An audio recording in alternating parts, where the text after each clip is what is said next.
Welcome to Comic Station, issue number 64 for March 19, 2014. It's just us two today, but we'll just get started right into it. This is Image Comics' Sovereign. Really interesting storyline. It's basically about the Timurids, which were kind of a race of like Highland. They were more warriors that fought on horseback riders, kind of, you think Attila the Hun kind of race. And it goes into a little bit about their mysticism and everything. Basically, there are people that have to take care of the dead, otherwise they may get infested by demons and come back and that kind of thing. And yeah, and it really interesting story, really hampered by the art style. Made it really confusing what was going on. There were 3 different stories that eventually you get the idea that they tie together. The last story had a little bit better art style than the first 2, and at the last end, what really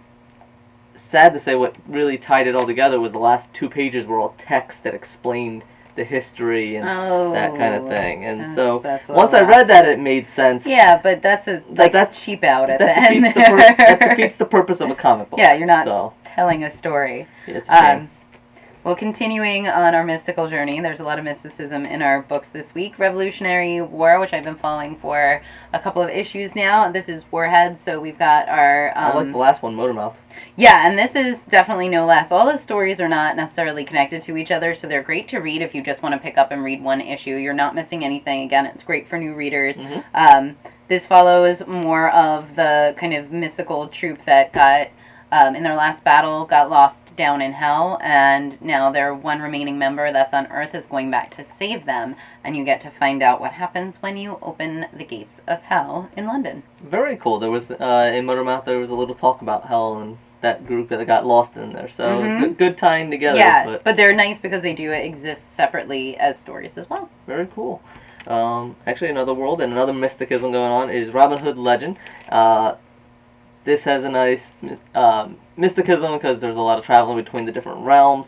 Robin Hood is actually one of the more popular of the Zenescope titles for Grimm fairy tales, and it is just a testament to the writing and the art style, the fact that the least scandalous of the covers and the least scandalous of the outfits, and it's just because she is such a strong female character, strong hero, and relatable though.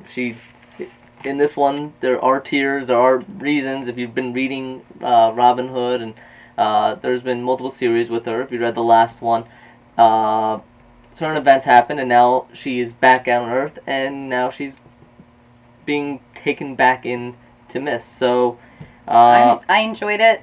From what I read of it, it was a little soap opera for me. Yeah, on that edge. So when you're saying like there's the reasons and there's the tears and everything, I thought they might have taken it a little bit too far. But since I hadn't read the previous ones, it might have been in a response to maybe not enough emotion in some of the prior issues.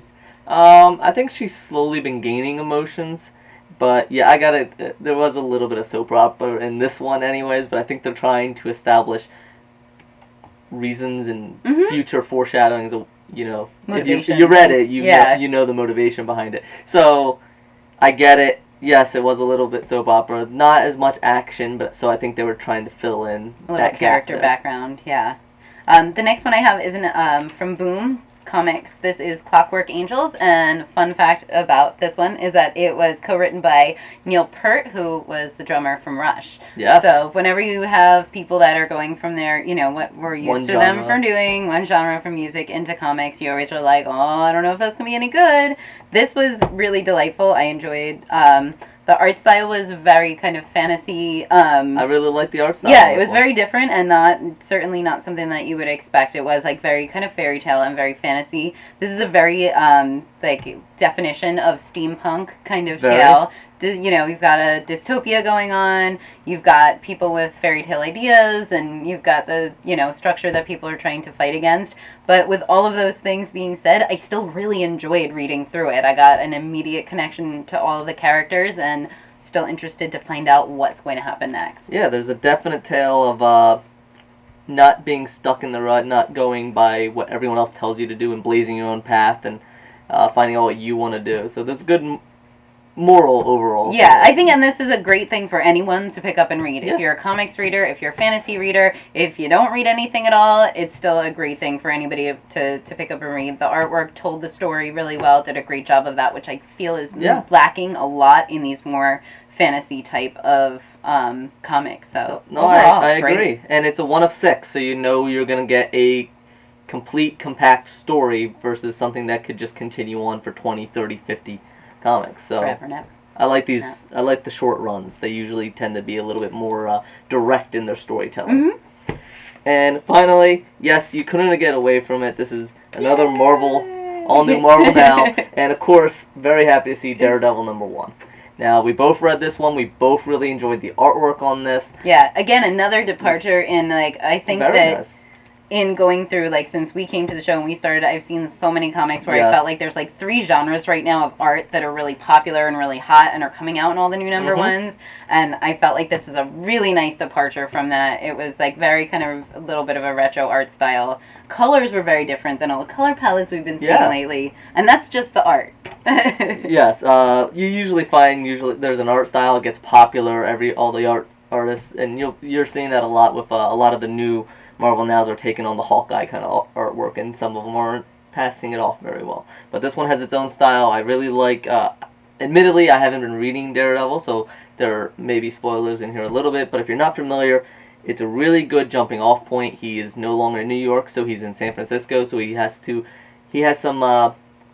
relearn his bearings. He a needs little a bit. new map. Yes. So there are some comedic parts in there as well for that. So it's a really nice jumping off point because as he's in a new city, and if you're a new reader, you're learning along with them. They do a good job of setting up his backstory, where he is in his life now, being in San Francisco, why he might be there, and setting up his new life. So yeah, and I think some of my favorite things for, as you were saying, is that they know who, the public knows who Daredevil is, so they see him, and there's this one panel where you get everybody has their cameras out, and they're doing video and pictures of him, and I just thought that was really great, a little piece of realism right he's there. He's being chased by a bad guy, there's, like, all this stuff going on, and everyone just,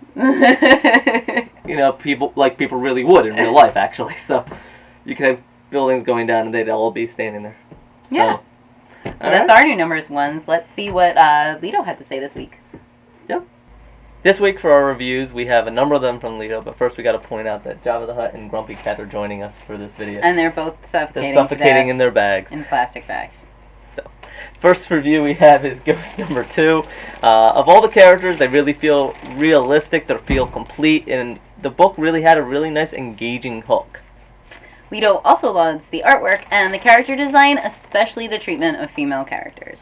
Manifest Destiny #5, it really has great atmosphere. The monsters, characters, and relationships really sweep you up, and it's a really twisted kind of tale. In The Witcher #1, this has a rich fantasy world and a great atmosphere. I'm not petting him, he's angry.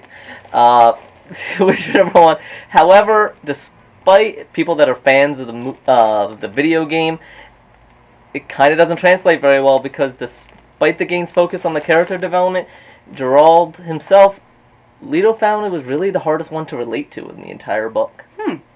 Next up is Noah, and this is a comic book adaptation of the upcoming movie featuring Russell Crowe as an eco-nut in a world of fallen angels, 2 moons, and other oddities. It starts off really well, but just like the Flood, it kind of sinks.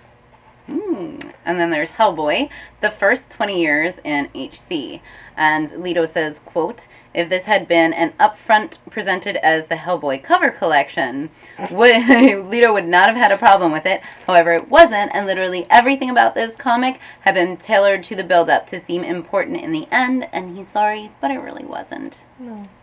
So, unfortunately, Hellboy, again, he's really did like Hellboy, like Magnola, but unfortunately just kind of grandiose style to it just kind of gets lost, and the story just kept going. He's and like you a baby. really like that. He's like a little baby.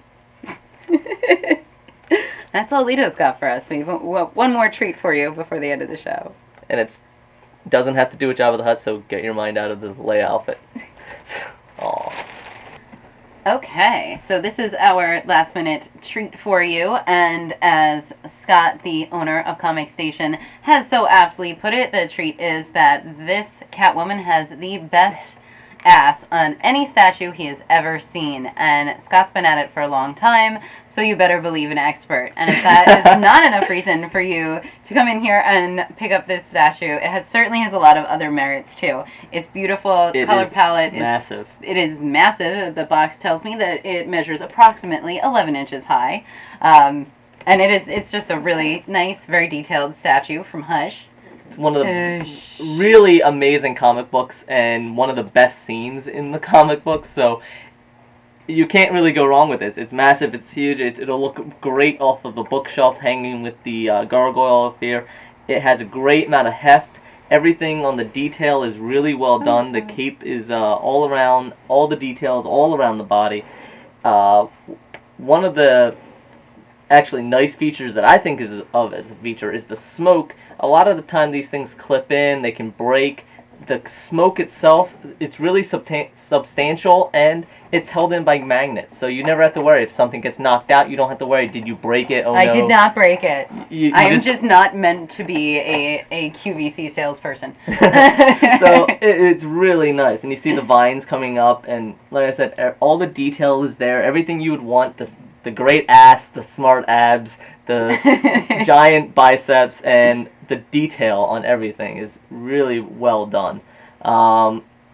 You really can't ask for much more. I mean, this is, I don't even know how much this thing weighs, but it's a lot. Yeah, it weighs a lot. It comes in a beautiful box. Come get it. It is amazing.